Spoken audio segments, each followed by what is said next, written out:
Hey, it's your favorite YouTube guy, Chris Palmer again. I just got back from the Trump rally in Georgia. That means I'll be putting out 2 videos today. And I want to talk about all the liberals that's bashing Trump. I mean, when I went down to Georgia and every place I went had a Trump sign and for Trump and everything like that. And how Georgia is a blue state is beyond my comprehension, because every place I went in Georgia had Trump on it. So I don't know how that come about, but today is the 6th. We're going to count the electoral votes, and hopefully Mike Pence will take into consideration on all the allegations of fraud and stuff, and even our great Senator Marsha Blackburn, she is going to object to the count about with it being, if it's for Joe Biden, and a bunch of Senate and a bunch of congressmen are going to object. And Mike Pence has the right, due to the 12th Amendment, to select what electorals he's going to go with. And if it goes the way it should, we should have Trump 2020, just like my hat. I got that down in Georgia too. And I would say, if I had to guess, there was probably over 200,000 people down there that we got. And you'll see my video. I had to cut it down. I had so much footage. I mean, it was probably like almost 2.5 hours of footage. And at the airport, it was so packed that it was, standing room only for the president. And he gave a speech, and he talked about how Oregon and all of them's passed the laws for opiates and all that shit, the heroin and all that stuff, to be let in. And I'm hoping the National Security Advisor, he's done said they were foreign influence in the election, and I'm hoping that too, along with Mike Pence, will be enough to get President Trump back in office. And because when you have foreign interference in the election, like let's see, Dominion was sold to a parent company of the CCP, which is the China Communist Party, and they had real close ties with that. And I think that's where the foreign interference is coming from. I'm not sure. I didn't get quite the details about it when I was reading the article. And when you get other people influencing our election, and you get the media hiding stuff like what Hunter Biden had done and everything until after the election, to let Joe Biden put his spin on what Hunter Biden had done.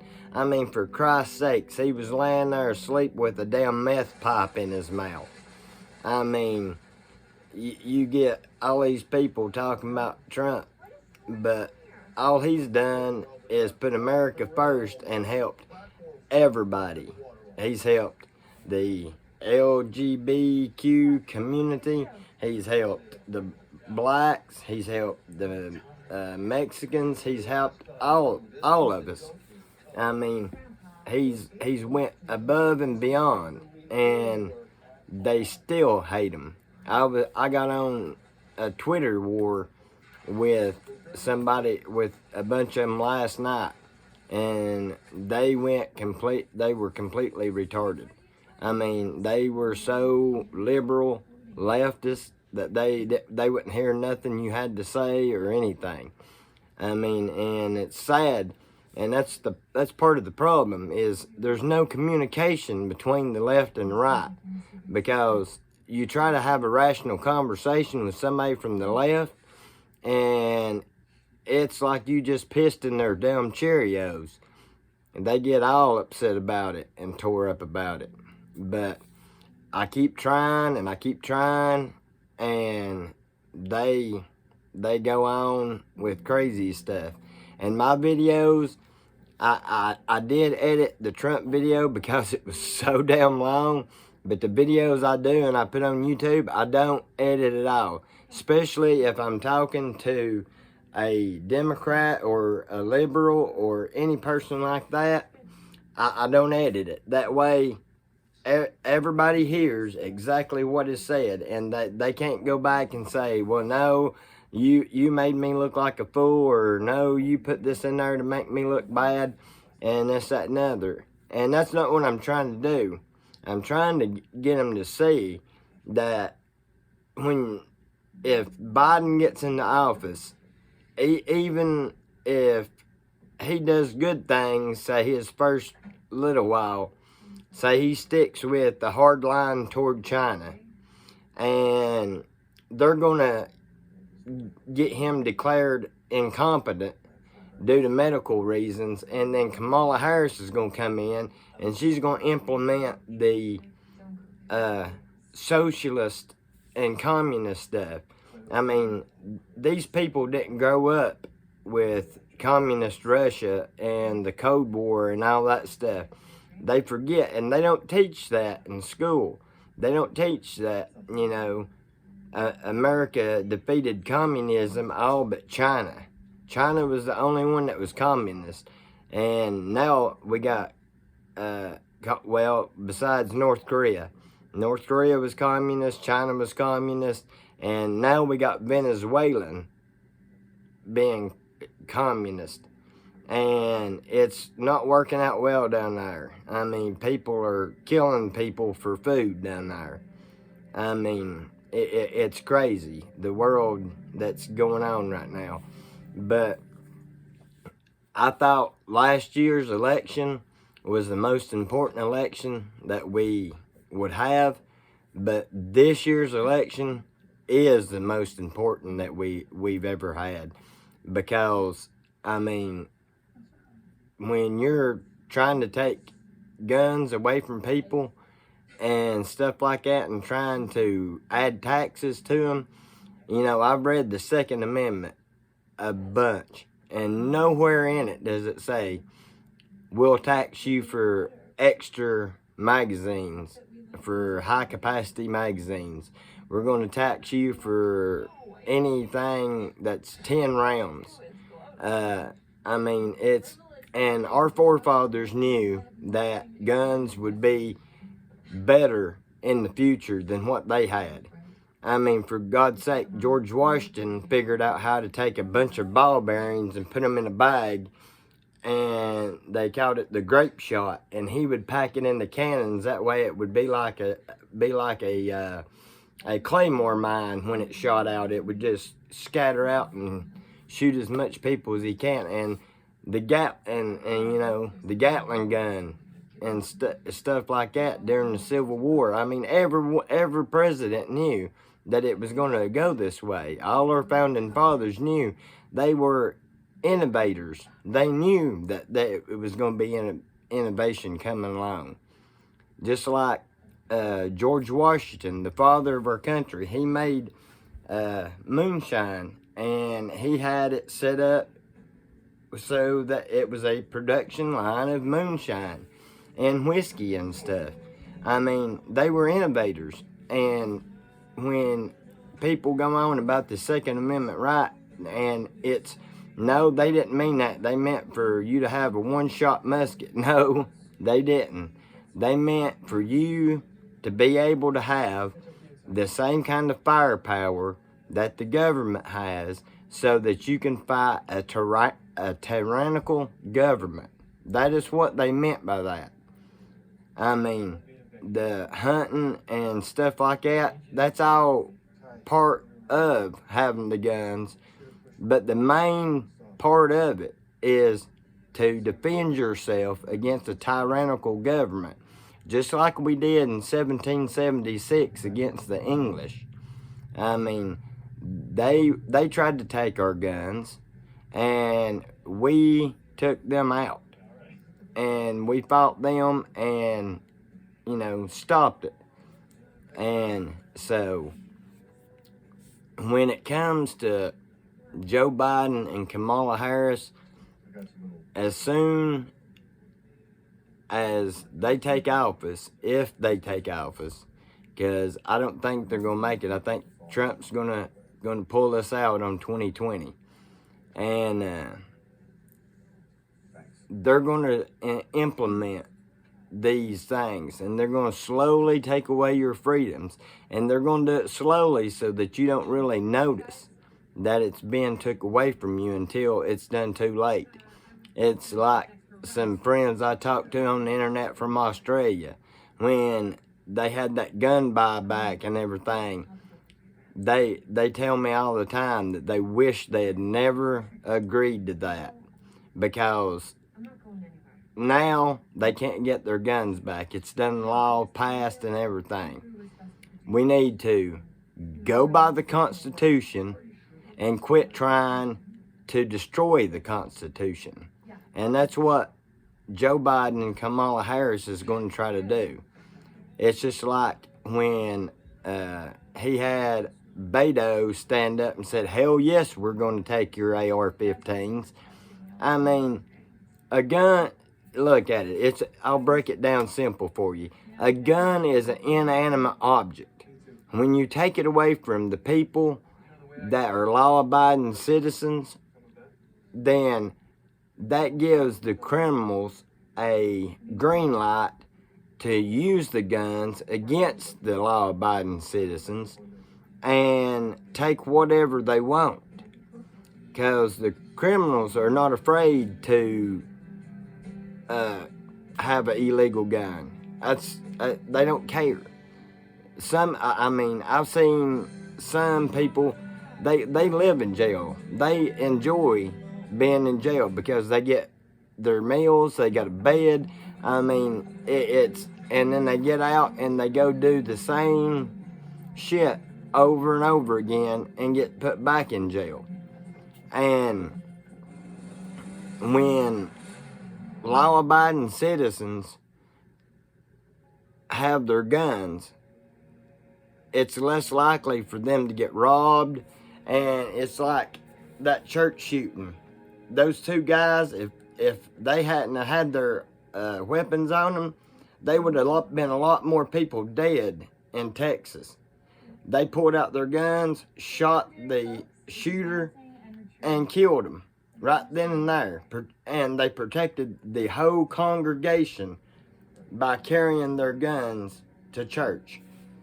The church I go to, they don't care if you carry guns, because it is a First Amendment or a Second Amendment right, and it's not to be infringed upon. It's what people don't understand.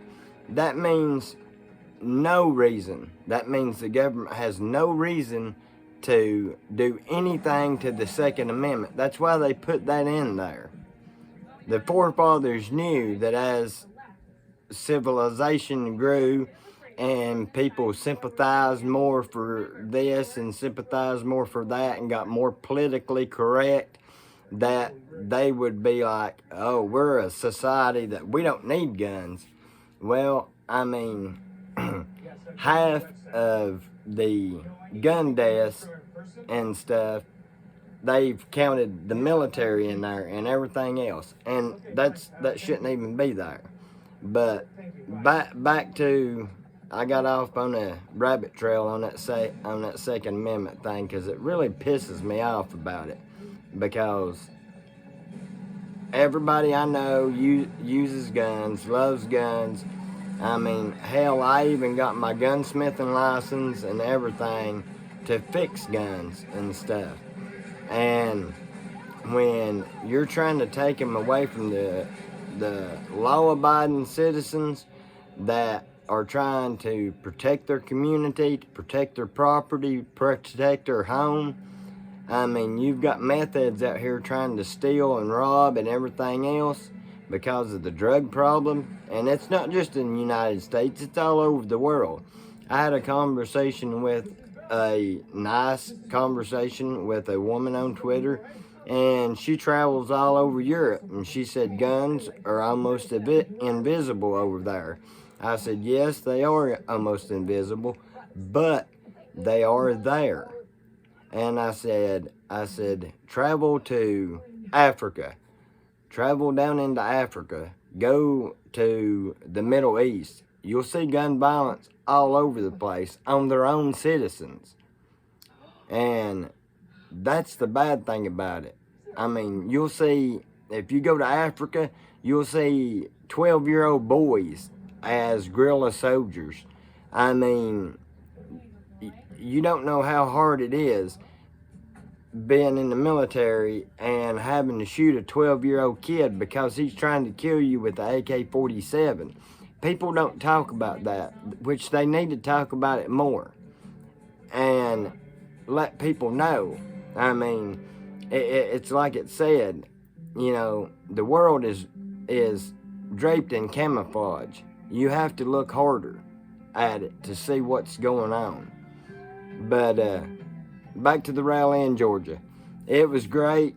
We got down there. President Trump come in 3 Ospreys, and as they left, they turned the lights off and silenced the Ospreys, and you couldn't hear them for nothing.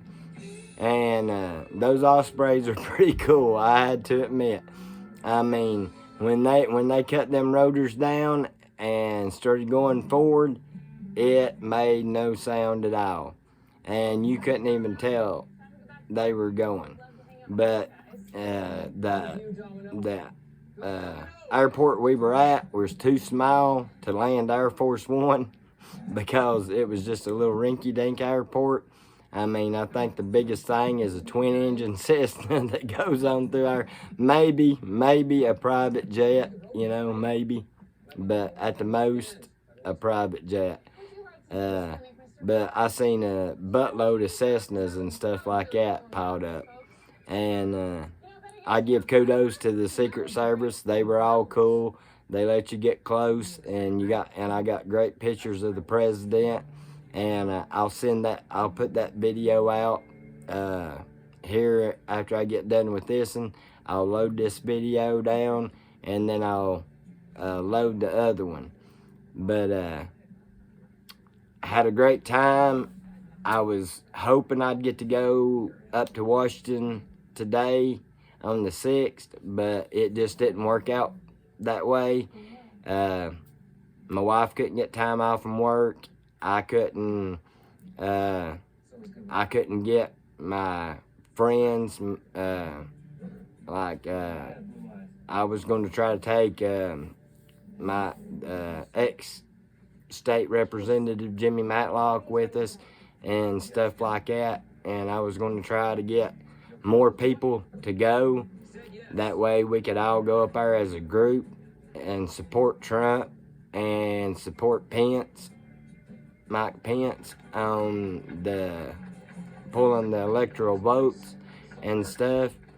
So I'm going to end that. I'm going to end this session with that, and then I'm going to download this one, and then I'm going to download the video I've got for Trump. So this is Chris Palmer. Hit that like button, share this with the rest of YouTube, and hit that subscribe button and give me some subscribers, and maybe if I get some more subscribers, I can be at every rally they are. I'm retired. I have nothing else to do but go and to these rallies, and I'm trying to find somebody that's a Democrat that I can talk to, and we can have a civil conversation. I think I know one. I'm gonna call him up, and hopefully me and him can interview together and have a civil conversation about Trump and Biden and Kamala Harris and all that. But that'll be in the future. And but I'm gonna get off from here, download this video to YouTube, and then I'm gonna download the video of the rally down in Georgia. So smash that like button, smash that subscribe button, and I will see you tomorrow.